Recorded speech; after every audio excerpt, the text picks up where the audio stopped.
Two things. One, the military has the best toys to play with. And two, they absolutely love to show them off. Think about it. If the stealth bomber's so damn secret, how come everybody's heard of it?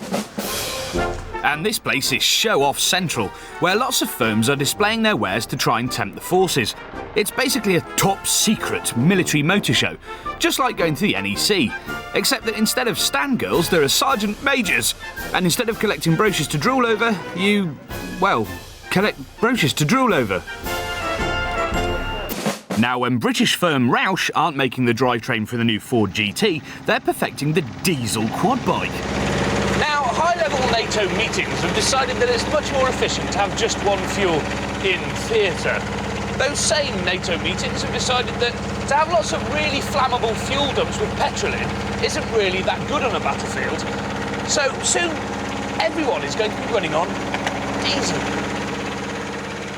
I can't thrash this prototype, but the enemy are bound to be petrified by such threatening trundling. A key option will be high flotation tyres for swamps or indeed minefields. Can I buy one? Yes, for about £5,000. Now this is what the British Army tow their Challenger tanks around on, and it's simply enormous. It's also state-of-the-art. See, this trailer has 7 axles, 5 of which steer. This front one here turns in time with the tractor unit, while the back 4 actually spin in the opposite direction, meaning that although it's twice as long as a normal HGV and 127 tonnes fully laden, it can still cope with the twists and turns of a normal road. The noisy end of the outfit is known as Oshkosh, and with the King trailer, we're talking about a £1 million rig. Right, now this is an 18-litre, 700 horsepower engine, and it's by far the most powerful thing I've ever revved. The automatic gearbox is push button, but the man said I couldn't touch it. The tyres do have a good trick though.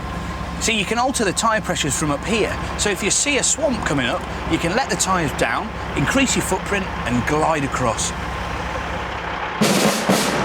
Now this is the boss man. It's the Elvis ATVP, codename BVS-10. But the Marines, they call it Viking. It's the first time in their proud 339-year history that the Marines have used armoured vehicles. It's dead clever. Each of the 4 tracks is powered, and the trailer linkage is actually the steering mechanism. But the best bit is that it's an absolute doddle to drive. Any chump could drive it. So I will.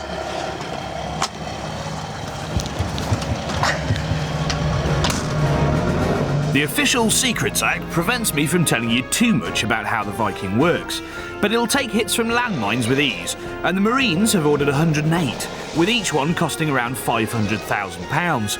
They literally go anywhere: bogs, snow, the sea, even down impossible 1-in-1 inclines. Watch this. Yeah!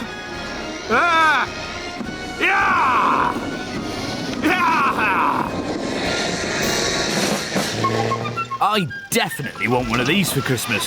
It's called the Supercat, and what better way to make the enemy surrender than by an impeccable display of handbrake turns. £55,000 for go anywhere fun. But now it's time for my star of the show. If I had an army,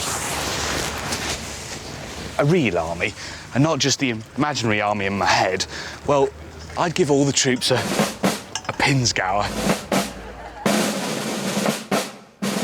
Originally an Austrian design, it's now made under licence by a British firm.